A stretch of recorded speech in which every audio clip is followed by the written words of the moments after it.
Well, the 4th Armored Division has been a long-standing passion of mine. I developed an affinity for their history at a very young age, only about 11 years old. I was first impressed by what the author Sir Basil Liddell Hart wrote about the 4th Armored in his final work, A History of the Second World War, and it was in a footnote on, if I recall correctly, page 557, where he talked about his interaction with Major General John S. Wood, the longtime commander of the division. And that passion for the history of the division and for starting with Wood led to the titles that Kathleen mentioned. And I was flattered that she read the comments of Martin Blumenson. It was a tremendous honor for me. Upon writing that first book, I worked on that from 2000 to its publication in 2003.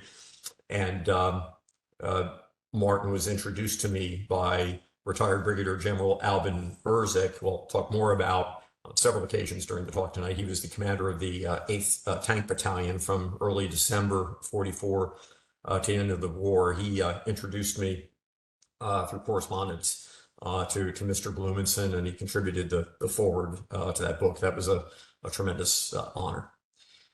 Well, I mentioned Albin Berzik, Lieutenant Colonel at the end of the war. At the beginning of the conflict, when the division went to France in July, he was a major. He was the S3 of the 8th Tank Battalion at that point. He became a great friend until his passing at the age of 100. Side by side with him, in terms of my early relationships and great consultants on the first book, was Jimmy Leach, retired as a colonel, served all the way through Vietnam. Two tremendous gentlemen and tankers. They by far contributed the most to those to that first volume in particular. But there were other names that you may be familiar with that worked with me, not quite to the same extent, but still made valuable contributions. Abe Baum, who was the leader of Task Force Baum, and I'll speak more about that this evening.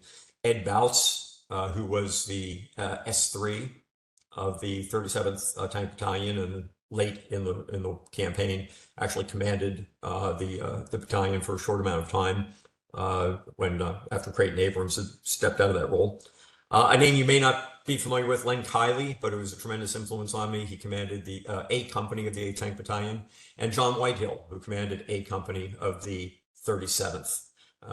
So the 37th, between John and Jimmy Leach, were well represented in my research, and a number of other enlisted men assisted and provided great ground level insights on the campaign. But as I mentioned at the outset, someone who was of tremendous influence to me, though I, of course, never met him. He passed in the mid-60s, 66, if I recall correctly, was Major General John Shirley Wood. And he defined that division. There were, as I'll mention, there were other commanders that followed him during the campaign, but he was always viewed by his men as the commander. It was his division. So a little bit about John Wood.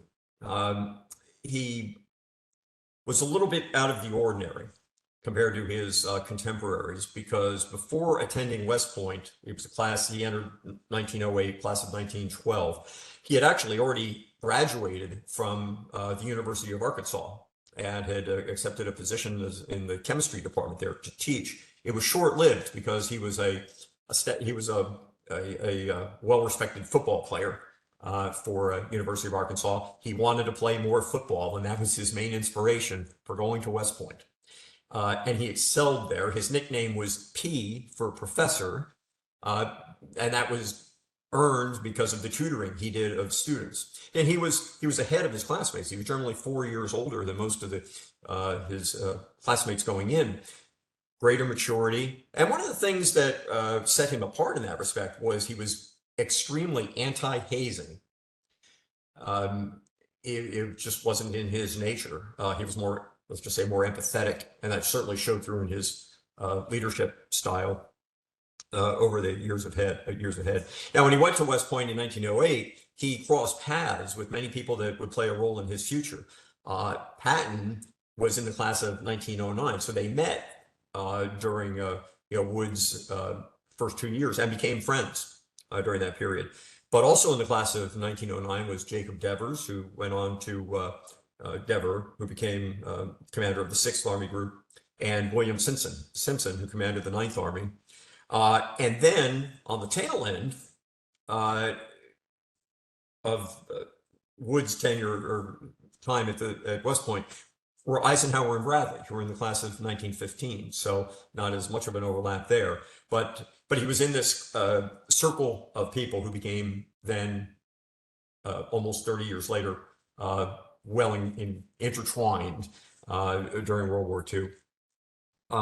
His background, once he went into the service, he entered coastal artillery and then was commanded, was an officer in ordnance in the 3rd Division during World War I. Didn't have a tremendously active role there, but then in the interwar years really focused on artillery logistics, reunited with Patton in the 2nd Armored Division, but for a very brief time, only a couple of months. He was the artillery commander in the 2nd AD, and then went on to be the chief of staff for the 1st Armored Corps.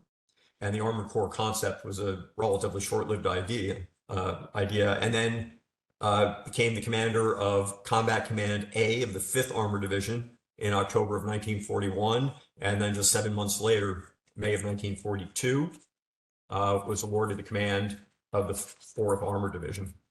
Now, one thing that was unique about the 4th was among all the armored divisions, it had the longest period of training between activation and going into combat, about 3.5 years. So it was activated April 15th, 1941 at Pine Camp, New York. Brigadier General Henry Wellsbury, later Major General, was the initial commander for about a year, and then in came Wood. And to give Henry Wellsbury his due, I mean, the division was already established a great reputation during that first year.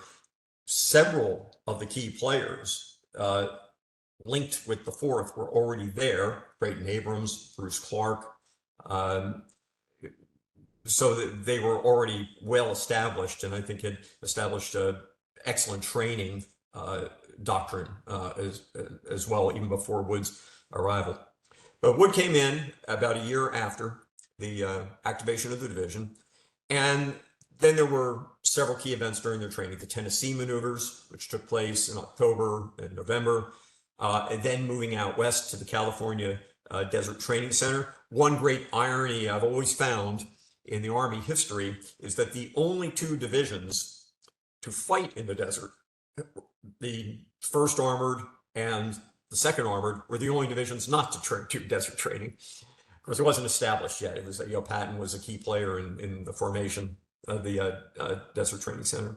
From California, they went out to, still from the Desert Training Center to Camp Abyss, and then out to Camp Bowie, Texas in June of 43. Spent quite a bit of time there. Then were reorganized into the light division structure. I don't have time to go into it tonight, but up to that point in time, there was the heavy, which was basically 2 armored regiments and 1 armored infantry regiment. It was reorganized into the light division, which was then based on the essence of it was 3 tank battalions, 3 armored infantry battalions, 3 armored field artillery battalions, other units as well. But that was the core element. About 11,000 men. So quite a bit different than the almost 16,000 men of the heavy division. The 2nd and 3rd armored divisions were the only ones to maintain the heavy structure until the end of the war. Even the 1st armored division, which had that structure, was later converted to the light organization when it was in Italy. The 4th departed Camp Bowie in mid-December to go up to Camp Miles Standish, Massachusetts, which they boarded ships in Boston and made an 11-day transit to England, and trained there for about 6 months until they started embarking for France, a process that extended over about a 2-3 day period to load all the units and assemble over in Normandy. So to talk about the Normandy operations a bit, at this point in time, it was when they came in, again, started to assemble around July 11th, 12th. We're about 2 weeks out from Operation Cobra. So the division originally came in behind the lines. Let me just go to the map. So you'll see if you towards the upper left of the peninsula in Normandy, you'll see the blue outline. You see the dotted line coming in from Normandy, which is basically the travel path for most of the division going through the assembly area, assembling around that Barneville Carteret area. They were south of the line held by the 79th Infantry Division. So that's where they initially assembled. And then Bradley had ordered the Wood to move the 4th Armored Division farther east, near sort of a little bit west of where you see Carentan. And forgive me if I butcher any French town names, I'm notorious for it. The primary mission was to relieve the 4th Infantry Division, which was in the line and pretty worn out at that point. But the assignment was not for the entire division. It was simply to put the Armored Infantry Battalions, the 3 battalions, basically the equivalent of a regiment, into the line to relieve the 4th. Wood, Major General Wood, who was known for being very outspoken, protested it. Bradley had used the term that he wanted to blood the division to give it experience. Wood was disgusted by the thought, and he had trained. They'd spent 3.5 years training to be on the offensive, to be exploitive, to use armor in the way it was intended, and certainly the way he envisioned it, and to have his first engagement being in a static role, relieving the 4th Infantry Division, was not a good idea to him, and he made it well known. And in fact, within 24 hours of going into the line, the 2nd SS Panzer Division attacked. It was more of a local counterattack, probably testing their position, but it was an expensive proposition. It was a tough lesson, especially for the 53rd Armored Infantry Battalion, and suffered heavy casualties in the attack.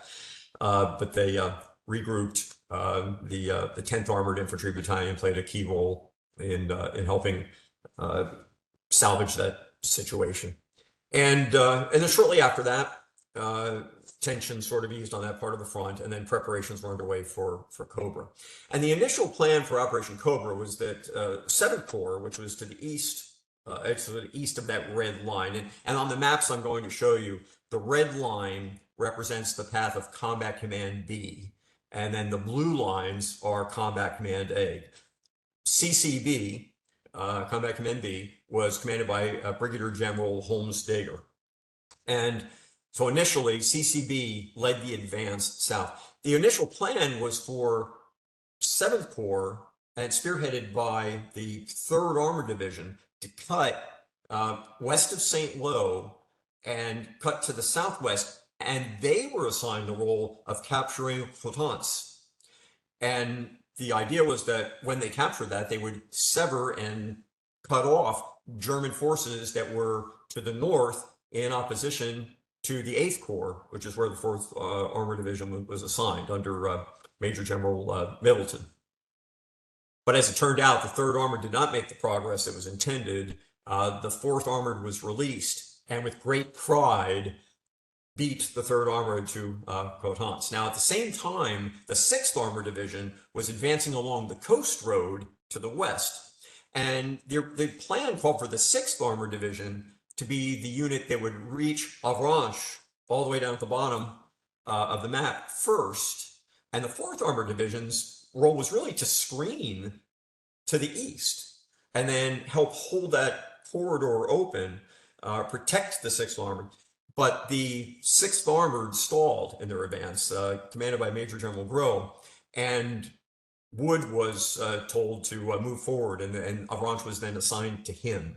And he was famous for his mission style orders. And when he got the order, it was simple: advance in zone and go. I'm paraphrasing, but just stay in your zone and let's go south.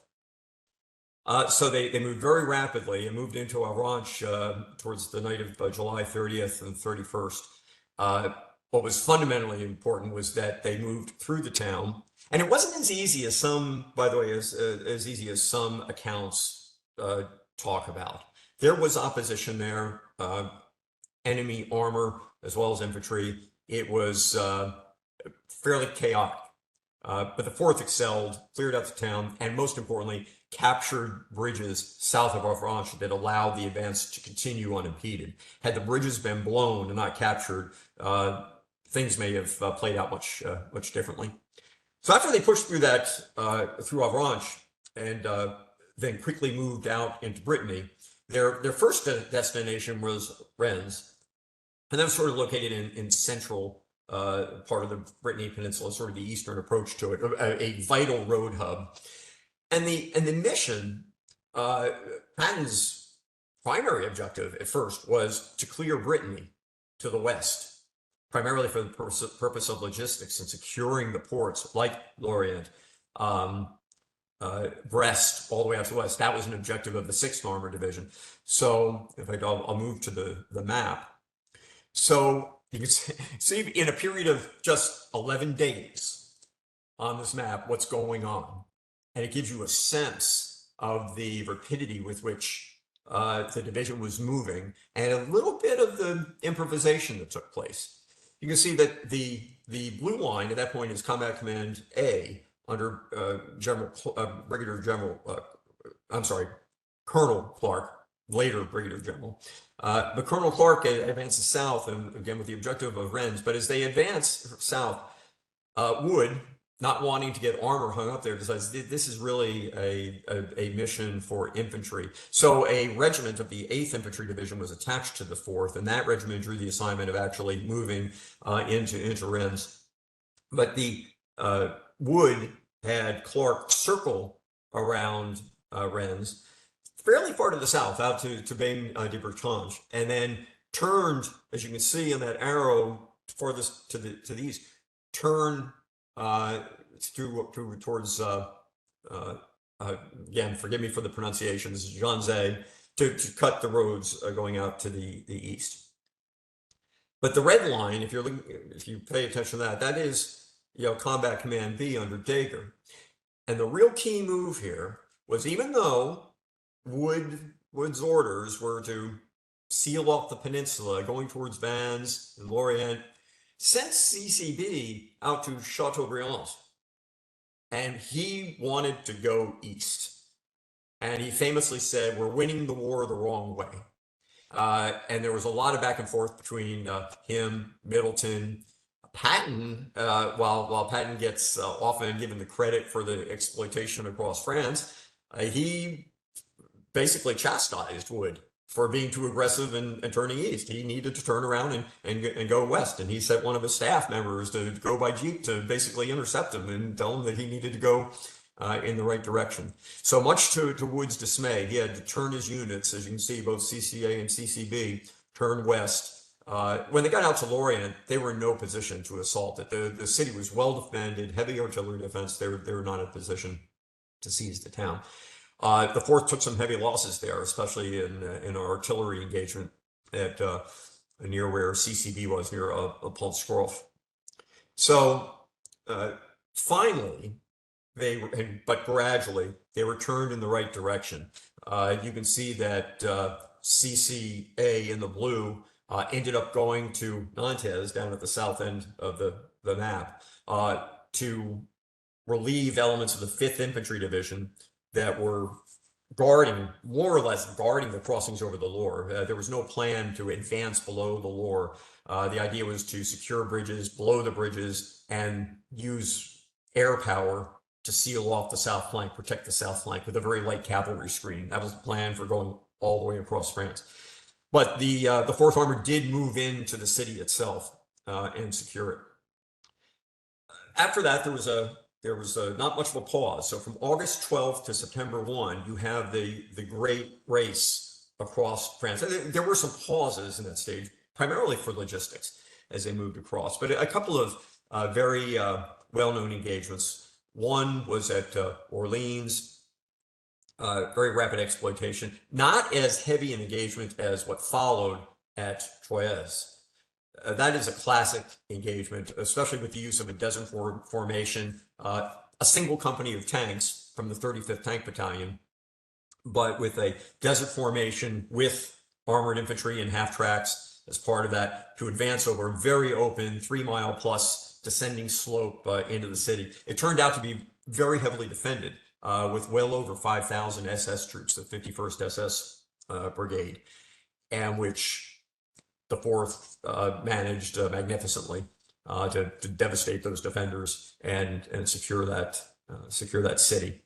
And after regrouping, they moved on quickly to secure crossings over the Marne and the Meuse rivers.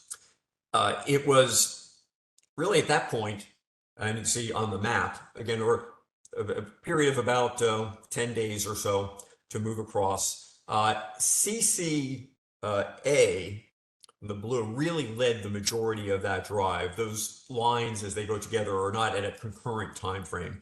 CCB more trailed because they had the final containment duties. They had to be relieved by the 6th Armored Division out in Brittany. CCA was freed up first. So CCB more followed in their wake.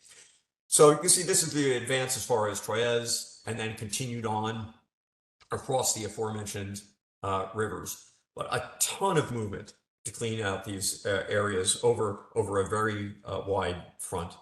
And where it came to a halt was close to the Moselle, and for want of gasoline. And there was a lot of emotion around that topic, and over what would have happened if the gas rationing had not affected Patton in the same way. I have always been of the belief that even if Patton had been able to continue on, it would likely not have fundamentally changed the outcome. Probably what it would have done at the most is, gotten elements of the Third Army closer to the West Wall.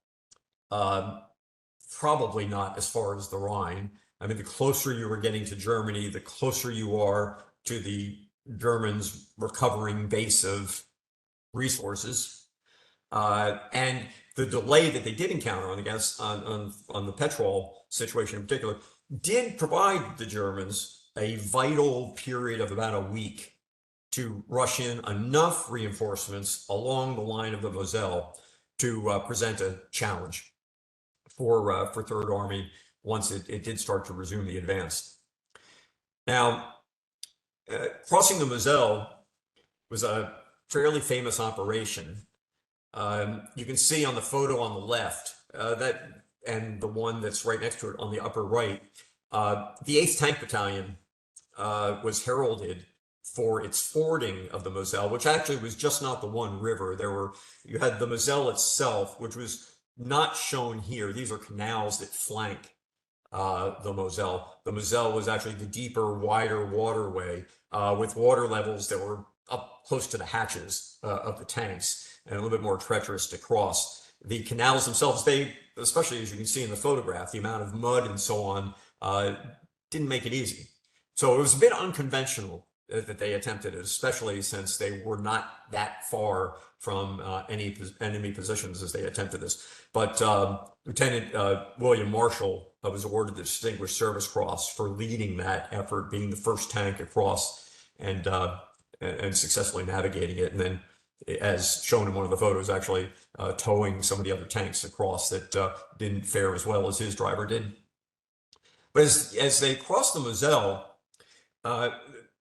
where CCB, which is where the 8th Tank Battalion was attached to, that's the red lines, and you can see that they crossed, you may not pick it out readily, but the town of Bayonne was where that crossing took place. But well to the north of Nancy was where Combat Command A crossed.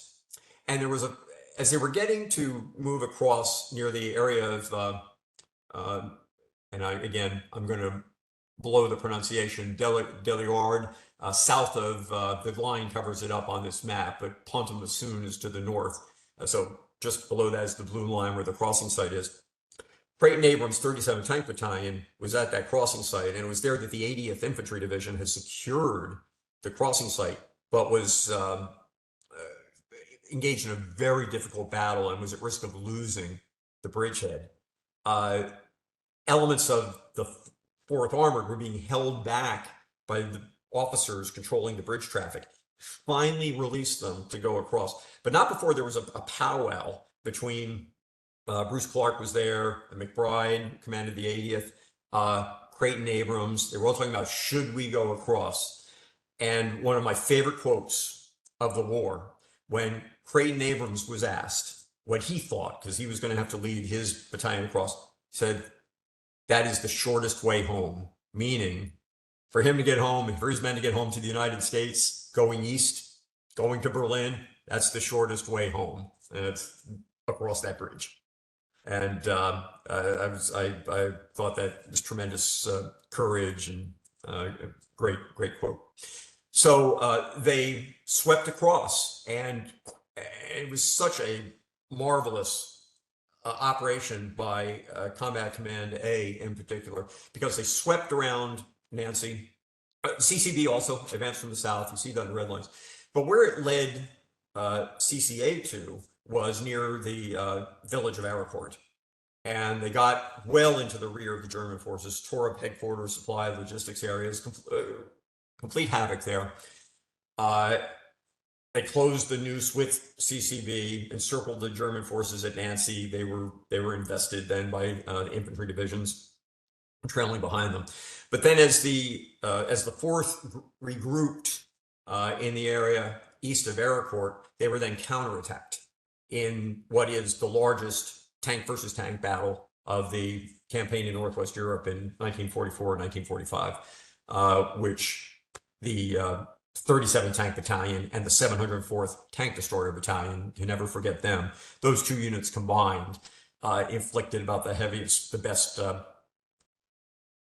loss ratio that there had been, and probably for any unit during the period since. Just marvelous tactics and dispelling what I still think are baseless accusations about the inferiority of the Sherman tank. I'm a big fan, as the men that I spoke with from that unit had nothing bad to say about the Sherman.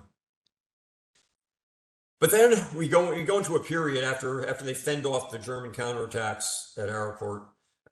They go into a rest period in October, regroup. It had been a long campaign through July, August, September.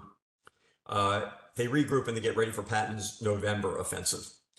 Terrible weather conditions, rain, mud, early seasonal snow.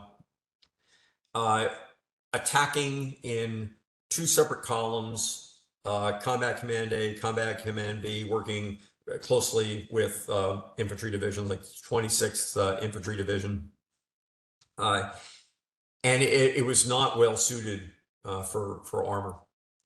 And very heavy battles, successful in the end. The battle at Singling, I don't have enough time to go into it this evening, but it's one of the most well-documented small unit actions of the war, and well worth delving into. In my first book, I dedicate an entire chapter to it, and had the benefit of interviewing participants, key participants there, not just Jimmy Leach, but Lieutenant Donald Guild, who is the forward artillery observer and actively engaged in the town, observing from the church steeple. And I write about what happened while he was up there, and a German assault gun that was in the town firing a shell, which he narrowly dodged as he skimmies down the ladder because he sees the gun elevating towards him. I was able to supplement the accounts from that small unit actions at Singling report. So proud of that work and the fact that we were actually able to add something to it. One of the actions that took place here is on December 4th in the town of Berendorf, and the book, You're a Good Man, Sergeant, is the memoir of Sergeant Paul Porter, who won the Distinguished Service Cross in the town of Donfessel, town of Donfessel on December 4th for his actions there. Very, very difficult fighting through that campaign, and the 4th suffered some pretty severe casualties along the line, and it shows the axis of movement for that campaign. Which, by the way, if anyone afterwards wants to email me, I'll share my contact information. If you'd like me to share this deck, I'd be happy to email it to you. But then comes before the closure of that campaign comes the relief of General Wood. And this was a devastating blow for the men of the division. They overcame it. psychologically, but it really took it hard. Wood had I would say an attitude of not suffering fools lightly. I guess a fair way to say it is, he didn't get along well with people who didn't subscribe to the application of armor and mobility the way he did.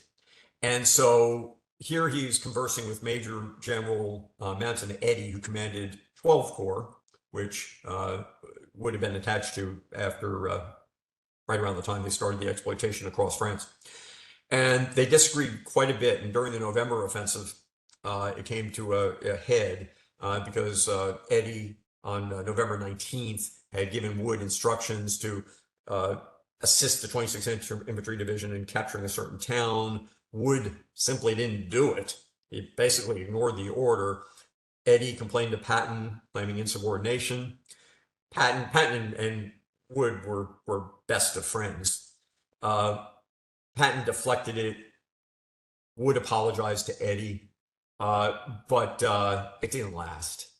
There was a period of time then in very late November, the first days of December, when Wood, by arrangement, had moved into the zone of the 7th Army. He was right on the Army boundary and had arranged to move over there, but had, let's say, overstayed the time in that zone that Eddy expected him to be there.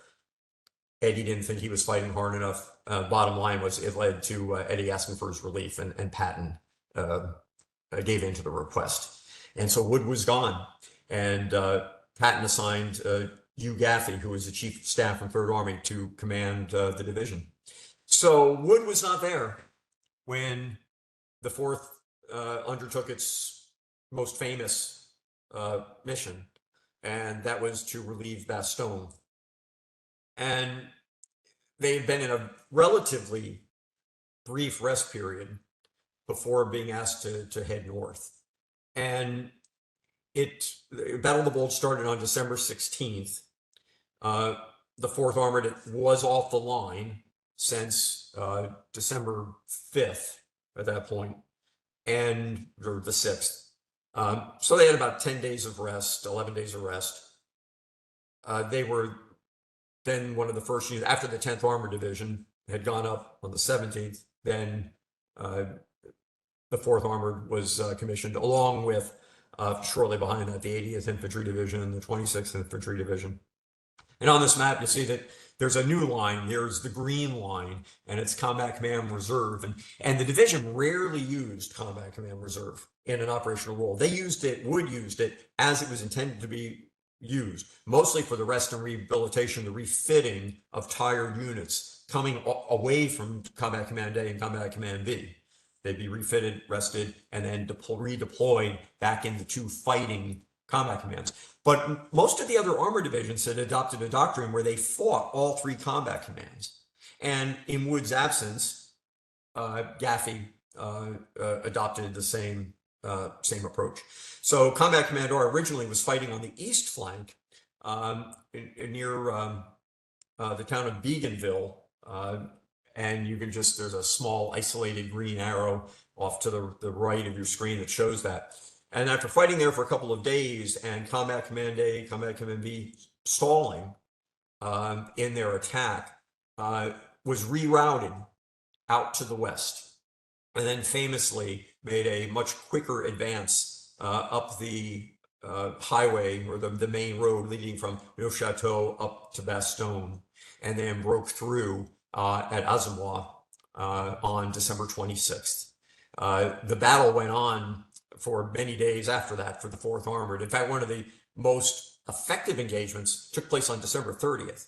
And this is not well known or often written about, because sometimes in other authors' approach to the Battle of the Bulge, it sort of ends on December 26th, if you will. But there was a counterattack by, of all units, the 1st SS Panzer Division against the east flank, the east side of the corridor, ran slam into Combat Command A and the 35th Tank Battalion, and a single tank company of the 35th, with only 6 tanks, actually in the company. They were that under strength. Normally they were at 17 tanks, they were at 6, and they single-handedly undid 2 companies of Mark IV Panzers during that effort. So after the bulge, they went into a fairly extensive rest period and then re-entered the campaign in February, and that was to advance towards the city of Bitburg and to the Kyle River, and then on to the Rhine. And while this advance was much quicker, it was again not unopposed, because the Fourth was they were the Vanguard. I've called them Patton's Vanguard, and they were at the point. And again, not unopposed and coming up against enemy armored engagements along the way. And as I'm watching my own clock here for the sake of time, I'm going to have to go faster through it. But a key feature at the end of this advance was when they get to the Rhine, and this is just a few days after Remagen had been taken, they actually found another bridge. And in the lower right, you see the picture of that bridge at the town of Ermitz. And it was intact when they got there. And it was General Erzik's tank battalion, the 8th, that went to attempted to seize that bridge. But as they descended the heights leading down to the bridge, they were hit by what he called the heaviest 88 millimeter fire he had ever seen during the war.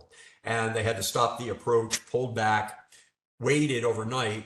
There were thousands of troops and vehicles evacuating over that bridge to get to the other side of the Rhine.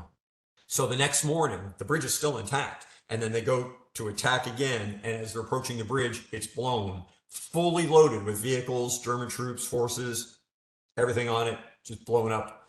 And obviously with great fatalities on the German side. So when that opportunity for that bridge is lost, the division turns south and they head down to the line of the Moselle River. And now the operation changes because they're going to come across the Moselle and help cut off forces that are opposing the American 7th Army. And they do that successfully. And now they advance to the Rhine for a second time in the area of Oppenheim and Worms. They clear out that zone. The 5th Infantry Division then follows in behind them. 5th is famous for its river crossings. They actually establish the crossing of the Rhine, and then the 4th Armored Division exploits it and then quickly drives on to the Main River. Combat Command B, which is now with the 37th Tank Battalion operating in Abrams going in that direction, and then you've got Combat Command A going to the north towards Hanau. And it's in CCB's route, where Abrams is with the 37th Tank Battalion, that task force bomb is commissioned.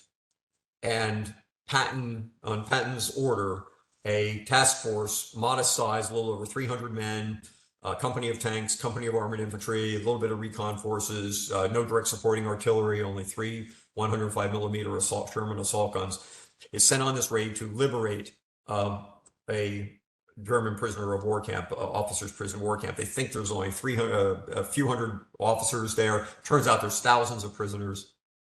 Eggbom leads this task force, does not know that unfortunately, the real reason Patton has commissioned this raid is because his son-in-law, John Waters, is held prisoner there.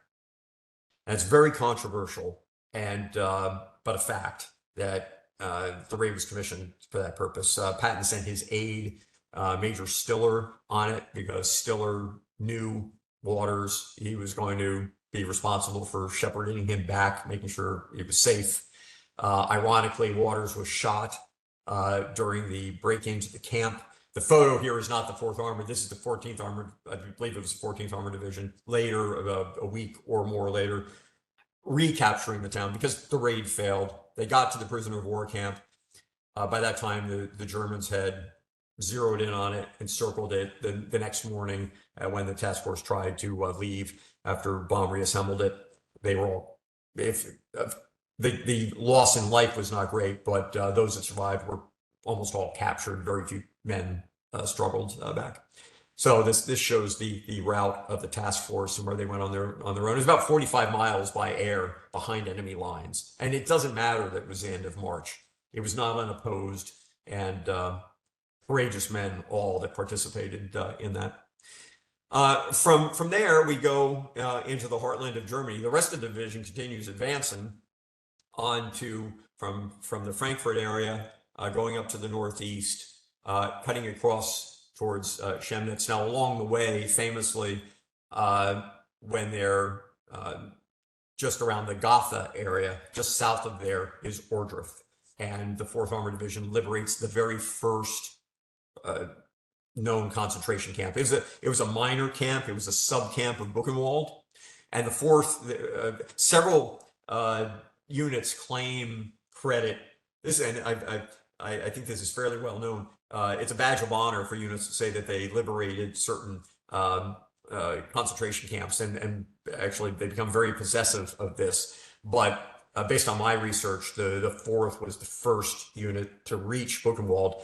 The prisoners had control of the camp at that point, so the 4th didn't stay. They had already uncovered Ohrdruf days before that. So the 4th quickly moved on. Then the 6th Armored Division, and there was an infantry division, I don't recall, that came in and took more formal possession of Buchenwald. But that discovery of Ohrdruf is well known and well documented. And Eisenhower famously sent as many troops as possible to there, ordered that as many people as possible, soldiers as possible, go there to observe what happened. And boy, was he aware, because he never wanted there to be a time where anybody would deny that this had ever happened. And if he could have only known, when we hear some of the nonsense today, to be frank, about Holocaust deniers, and when I know that I've gotten to know the men that were there and were photographed there and so on, it's obscene to think that anybody would suggest that none of that happened. So Eisenhower was very astute 80 years ago to be aware that who knows, maybe such a thing could happen or be believed at some point in the future. So the advance to the east ends around Chemnitz, and at that point, I mean, there was ample running room after that. I think in many respects, men of the 4th were disappointed that they were stopped at that point. I'm sorry, these were images from Ohrdruf, North Stalag 3, and perhaps you've seen some of these photos before, but they're testimony to what happened there. But then we get to Czechoslovakia, and I know I'm running a little bit behind, so but this is the end of the campaign. The 4th went from the area around Chemnitz, went back towards back to the west, thinking that would be it. At that point, contact had been made with the Russians at the Elbe, and there was no more need for exploitation. But then the situation in Czechoslovakia developed, and there was an uprising in Prague by the partisans, and there was a no man's land. Czechoslovakia was still German occupation forces there. The Russians still not had moved in. Americans had still not moved in. It's sort of a no man's land. And when you had this uprising in Prague, there was an urgency to get in there and try to do something about it. But there were agreements that Roosevelt had made. And of course, Roosevelt was dead at this point, but still agreements have been made in terms of what was going to be ceded to the Russians. So the 4th Armored did enter, along with other units as well, but was held back and was not allowed, much to Patton's disgust. He wanted to go to Prague and liberate the city. But the great story, and I cover this in my second book, is that there was General Vlasoz had the White Russian forces, the equivalent of 2 divisions. They were Russian forces that years before, after he was captured near Leningrad, had trained or basically led 2 divisions of White Russian soldiers that were fighting for Germany, or would have fought for Germany. Hitler was not a fan of it, and they did not become engaged until the very end of the war. They actually fought against Russian forces, didn't fare well, but then Vlasoz decided to turn against the Germans. Retreated, they marched south. When they heard about what was happening in Prague, they went to the rescue of the citizens of Prague and the partisans, but then they were turned on by Soviet sympathizers there, and it's a tragic little known story on what happened. But you see the gentleman, the captain on the lower left, that's Richard Donahue. I know his family and gotten to know his family, and he was the primary person responsible for spiriting away several people that were part of General Vlasov's entourage. Vlasov himself did not fare so well. He didn't accept Donahue's opportunity to be spirited away into behind American lines, and Vlasov was subsequently captured by the Russians and executed. And this just shows the march into Czechoslovakia and where they finished the war. So if you're interested in the presentation, happy to share it. You can see my email address up top, donmfox@aol.com. And I welcome correspondence, and especially if if I piqued your interest in learning more about the Fourth. I have another book coming out, which is Chronology. It will be published in 2025, and it's a day by day. It's a retelling of the history, but since my first volume came out all the way back in 2003, I've accumulated a vast amount of additional research, and I could never write all of it anyway. So it's a great opportunity to tell more of their story. Thank you for watching our Writing Awards series. If you like this episode, please click like and subscribe. You can also find more Army history and support the Foundation at our website at www.armyhistory.org. Thank you.